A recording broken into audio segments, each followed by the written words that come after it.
Bismillahirrahmanirrahim. Assalamualaikum warahmatullahi wabarakatuh. Apa kabar anak-anak? Alhamdulillah ya. Kita masih diberikan kesehatan, kenikmatan yang luar biasa, dan alhamdulillah kita hari ini bisa belajar kembali, melanjutkan materi matematika lagi dengan bab baru. Kemarin kita sudah statistik sudah selesai, kita masuk bab baru yaitu peluang. Materi peluang. Peluang ini sama dengan probabilitas atau yang sering kita sebut dengan kemungkinan ya. Kemungkinan. Jadi ada peluang berapa kemungkinan yang akan terjadi itu ya. Meskipun kita kembalikan semua itu hanya Allah yang berkehendak, tapi di dalam perhitungan harus ada gitu ya. Secara keilmuan kita hitung ada gitu. Ya, untuk hari ini kita belajar peluang. Tujuan dari belajar kita hari ini adalah kalian bisa mengalihkan ya, atau menggunakan aturan perkalian yang kita sebut dengan kaidah penjajahan, aturan perkalian. Kemudian kalian juga akan bisa menentukan permutasi ya, rumus dan bagaimana penggunaan permutasi dalam permasalahan yang sering terjadi dalam kehidupan kita sehari-hari. Oke, kita masuk di materi yang pertama yaitu kaidah penjajahan. Di dalam materi kaidah penjajahan ini yang akan kita pelajari adalah bagaimana kita mengikuti aturan pengisian tempat yang telah tersedia, yaitu apabila peristiwa pertama dapat terjadi dalam P cara ya, P cara yang berbeda, maksudnya ini P cara yang berbeda. Peristiwa kedua, Q cara yang berbeda, kemudian peristiwa yang ketiga dengan cara R cara yang berbeda, dan seterusnya. Maka banyak cara yang berbeda terhadap rangkaian peristiwa yang berurutan tersebut adalah P kita kalikan Q, kita kalikan R, kita kalikan, dan seterusnya. Ya, ini misalnya ada beberapa peristiwa terjadi. Mungkin peristiwa pertama ada Q, ada P cara berbeda. Peristiwa yang kedua ada Q cara yang berbeda. Peristiwa ketiga ada R cara berbeda, dan seterusnya ya, sampai berapa cara nggak tahu ya, dan seterusnya. Maka banyak cara yang berbeda terhadap rangkaian peristiwa berurutan yang terjadi itu atau seperti itu adalah P kali Q kali R kali dan seterusnya. Contoh, ini contoh yang sering kita alami dan kita temukan di lingkungan sekitar kita. Tina mempunyai dua tas dengan warna yang berbeda yaitu hitam dan coklat. Tina mempunyai dua tas ya, warnanya hitam dan coklat. Dan Tina juga mempunyai 3 sepatu yang berbeda, warna putih, warna biru, dan warna krem.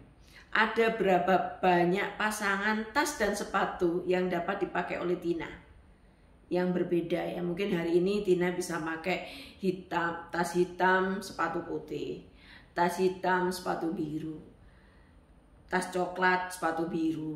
Tas coklat, sepatu putih, dan seterusnya ya. Ini ada berapa cara? Ini misalnya tasnya ada berapa? Ada 2, hitam dan coklat. Sepatunya ada berapa? Putih, biru, krem.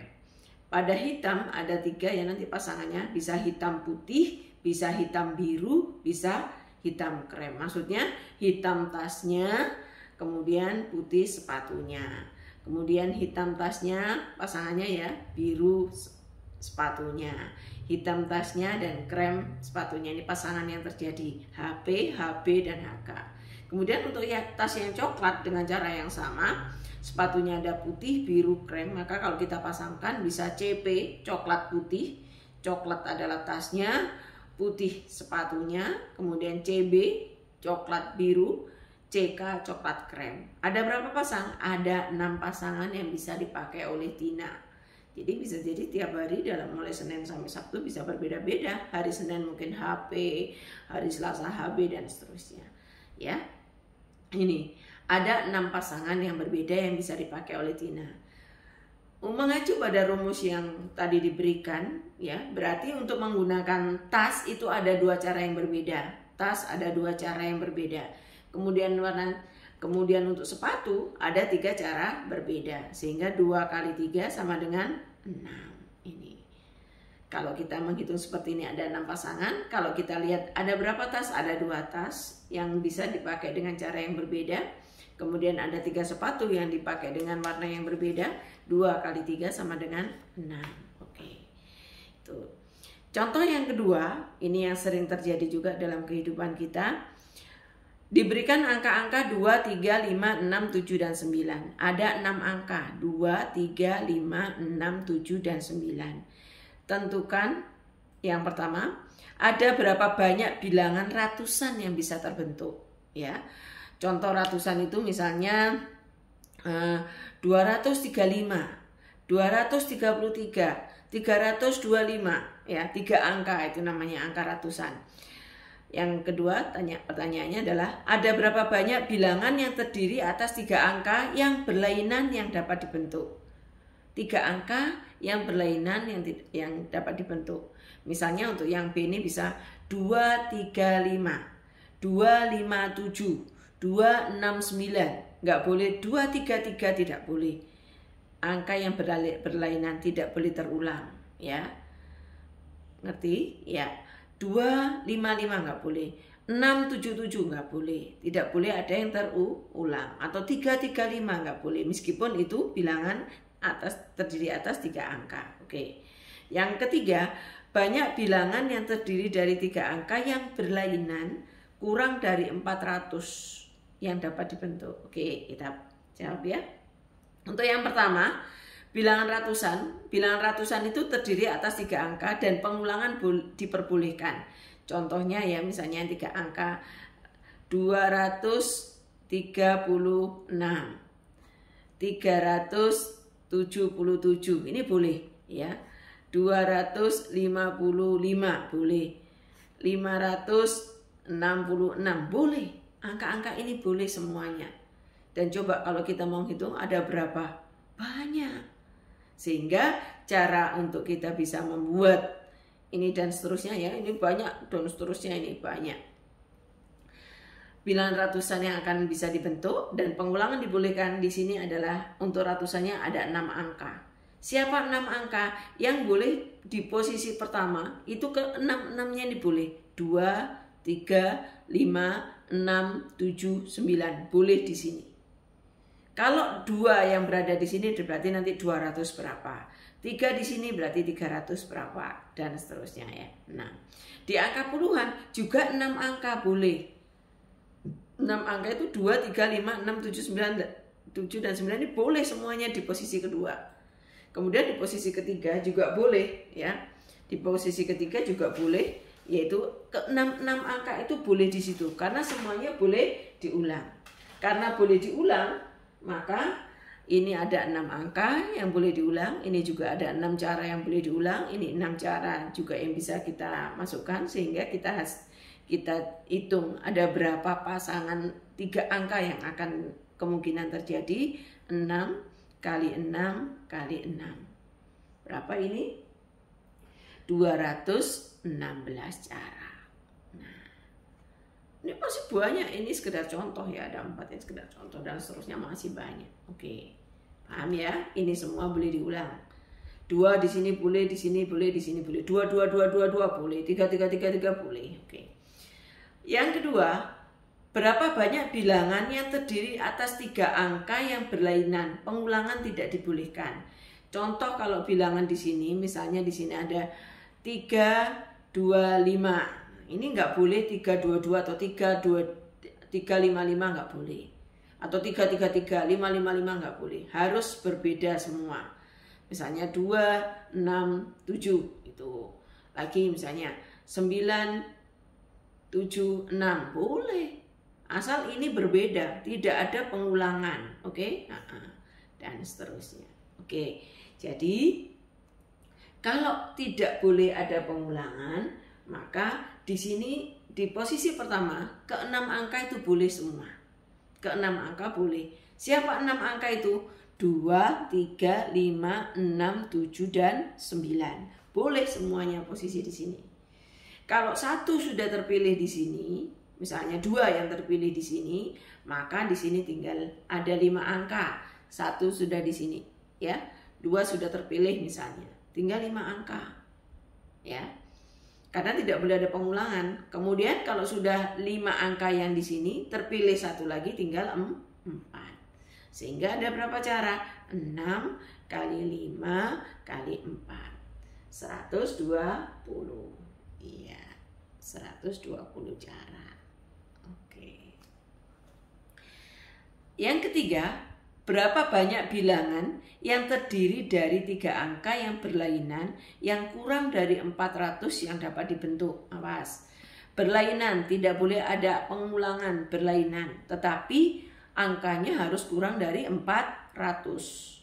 Berarti ada syarat di posisi pertama di sini. Di posisi ini angka 5 tidak boleh, angka 6 tidak boleh, angka 7 tidak boleh, angka 9 tidak boleh. Kenapa? Karena kalau 5 di sini nanti bunyinya 500, itu lebih dari 400. Kalau 6 di sini 600 berapa? 7 700 berapa? Enggak boleh. Sehingga yang boleh di sini hanya 2 angka, yaitu 2 dan 3. Di sini 2 angka. Oke. Kalau sudah 2 angka di sini ya, yaitu 2 dan 3, dari 6 angka yang tersedia, 1 dipilih. Di sini sudah misalnya 2 yang masuk, berarti masih ada 5 angka yang bisa di posisi kedua. Kemudian ada 4 angka yang ada di posisi ketiga.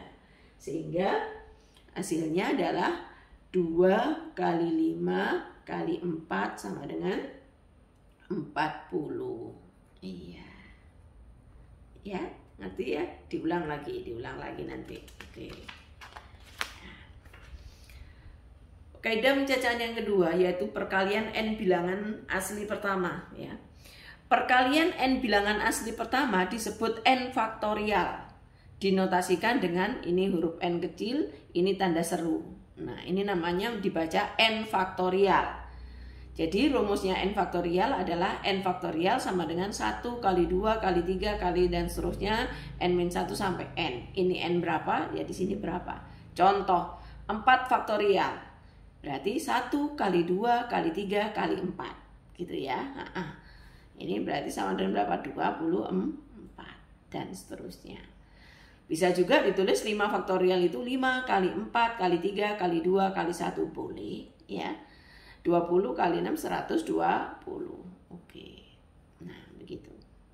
Kemudian kalau 1 faktorial adalah 1, 0 faktorial adalah 1.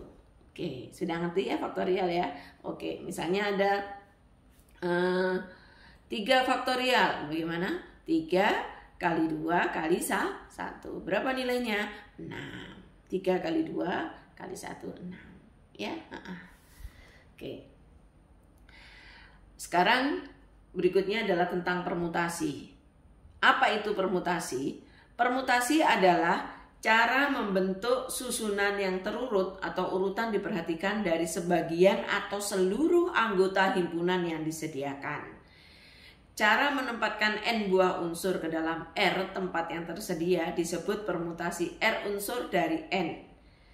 Maksudnya dari n unsur, yaitu R kurang dari atau sama dengan n yang dinotasikan dengan n permutasi R. Atau bisa ditulis begini ya. P, N, R di bawah. Oke. Banyak permutasi yang dapat disusun dari N anggota suatu himpunan yang diambil R anggota adalah N permutasi R. N permutasi R ya, ini N permutasi R bacanya. Rumusnya adalah N faktorial dibagi N dikurangi R faktorial. Dihafal ya. Permutasi dari N permutasi R, N permutasi R sama dengan N faktorial dibagi N min R faktorial. Contoh, tentukan 5 permutasi 3. Tentukan 4 permutasi 2. 6 permutasi 5. Oke, pelan-pelan ya. 5 permutasi 3 sama dengan 5 faktorial dibagi 5 dikurangi 3 faktorial. 5 dikurangi 3. Oke. 5 faktorial tadi apa? 5 kali 4 kali 3 kali 2 kali 1 dibagi 5 dikurangi 3 2 faktorial ya. 2 faktorial itu 2 kali 1 ya. Ini berarti 5 kali 4 20 kali 3 60. 4 permutasi 2. 4 faktorial dibagi 4 dikurangi 2 faktorial. 4 faktorial adalah 4 kali 3 kali 2 kali 1. Dibagi dengan 4 dikurangi 2, 2 faktorial. 2 faktorial tidak lain adalah 2 kali 1. 4 kali 3, 12. Oke. Berikutnya 6 permutasi 5. Ya, berarti di sini adalah 6 kali 5 kali 4 kali 3 kali 2 kali 1. Dibagi 6 dikurangi 5, 1 faktorial. 1 begini ya. Oke. 6 kali 5 30. 4 kali 3 12 kali 2 24 ya. 24 kali 3 24 kali 3, 12, 72. 720. Oke. Itu ya, bisa ya. 5 permutasi 3. Contoh lain misalnya.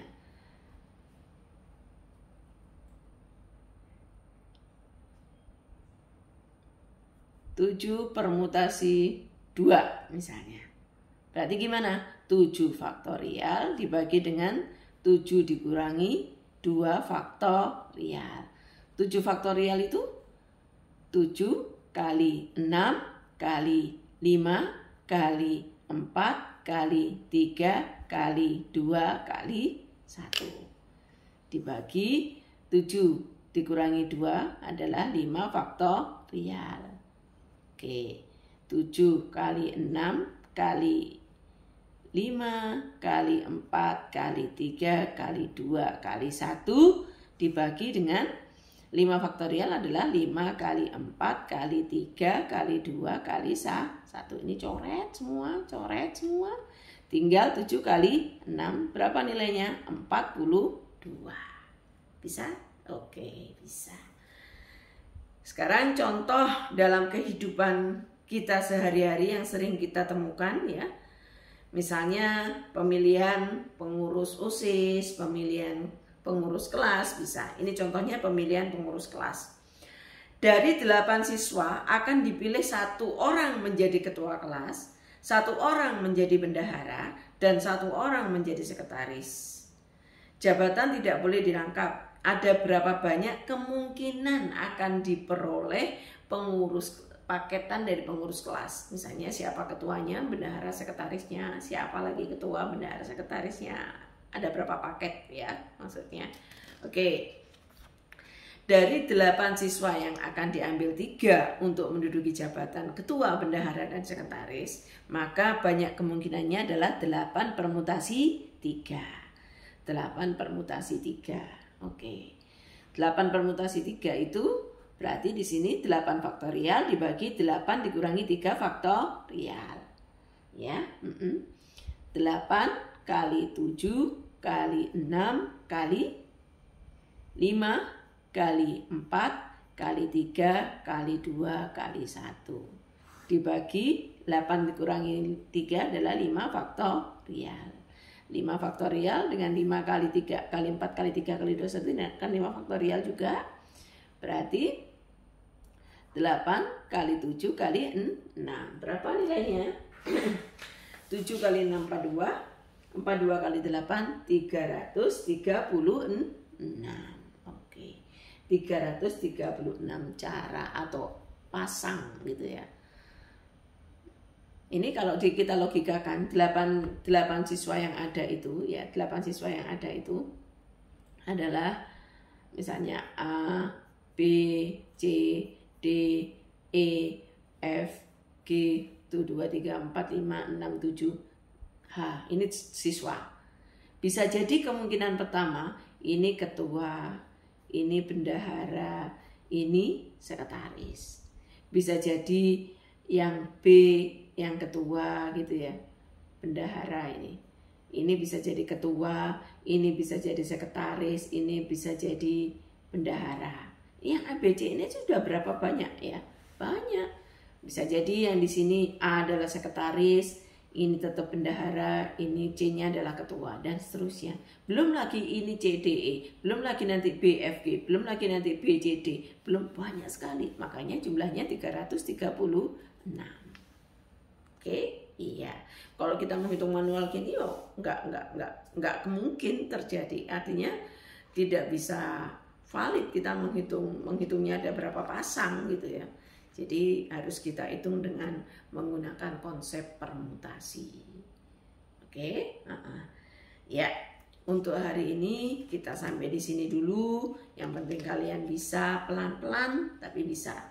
Oke, kita ulangi mulai yang pertama tadi, yaitu tentang kaidah pencacahan ya. Kaidah pencacahan.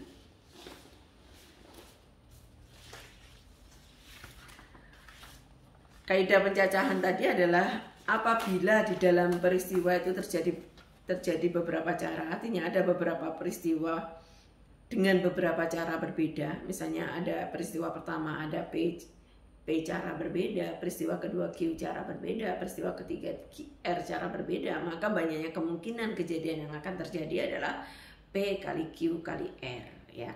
Contohnya tadi sudah kita berikan. Kemudian yang berikutnya adalah tentang faktorial. N faktorial adalah perkalian N bilangan asli yang pertama. Misalnya 5 faktorial berarti 1 kali 2 kali 3 kali 4 kali 5. 4 faktorial berarti 1 kali 2 kali 3 kali 4. 10 faktorial dan seterusnya ya. Ini contohnya 5 faktorial 5 kali 4 kali 3 kali 2 kali 1. 3 faktorial 3 kali 2 kali 1. Oke. Masuk pada permutasi. Awas, yang namanya permutasi itu urutan diperhatikan. Urutan diperhatikan. Jadi misalnya kayak tadi pemilihan ketua kelas ada 8 orang. Yang semula A itu bisa ketua, kemudian bisa jadi yang A itu bisa bendahara, itu lain sudah. Nggak bisa disamakan meskipun dengan paket yang sama. Misalnya yang kepilih A, B, C gitu ya. A ketua, B bendahara, C sekretaris, kemudian A ternyata jadi sekretaris, B yang ketua dan seterusnya, ini dan C yang bendahara dan seterusnya. Ini urutan diperhitungkan dan artinya dihitung itu. Sehingga kalau rumus dari N permutasi R adalah N faktorial dibagi N min R faktorial. Oke. Contohnya ya, 5 permutasi 3 berarti 5 faktorial dibagi dengan 5 dikurangi 3 faktorial dan seterusnya. Oke. Untuk hari ini sampai di sini. Kurang lebih mohon maaf. Yang kita pelajari hari ini yang pertama adalah kaidah pencacahan, kemudian N faktorial, kemudian permutasi ya. Semoga kalian paham, jaga diri baik-baik, jangan bosan untuk selalu latihan dan semangat belajar supaya ilmunya bermanfaat dan berkah. Dan Ibu mohon maaf jika ada salah dan khilaf. Dan Ibu akhiri, Assalamualaikum warahmatullahi wabarakatuh.